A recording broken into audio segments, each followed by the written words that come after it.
युवक मानकु नहीं समाज रे मने रहिबा भली अनेक भल काम होई पारुछि। जगन्नाथ स्वेच्छासेवी अनुष्ठान एवं आम ओडिशार मिलित सहयोग द्वारा कर्मवीर गौरीशंकर को जन्ममाटी असुरेश्वर अनसरपुर ठारे एक रक्तदान कार्यक्रम को विधायक शारदा प्रधान उद्घाटन करी रक्तदाता ही प्रकृत जीवनदाता बोली कहिथिले।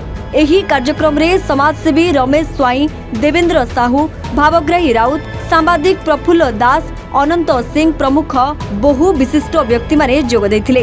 ग्रामांचल समस्त रक्तदाता एवं एही कार्य नियोजित डाक्तर युव स्वेच्छासेवी मानकु विधायक श्री प्रधान कृतज्ञता ज्ञापन करने सहित सेमानक महत् कार्य को प्रशंसा करथिले। आज ए अंचलर गोटा प्रतिष्ठित माने सेवा संगठन अच्छी सोशल ऑर्गेनाइजेशन जगन्नाथ सेवा संगठन एवं संवाद आम ओडिशा मिलित आनुकूल्य रक्तदान महत् पुण्य यही परिप्रेक्षी एक रक्तदान शिविर होउची एवं विगत दिन में विभिन्न रक्तदान शिविर करी रक्त संग्रह करी लक्षाधिक लोकंकु जीवनरू मृत्यु मुखर बंचेबारे संवाद एवं आम ओडिशार भूमिका अति गुरुत्वपूर्ण।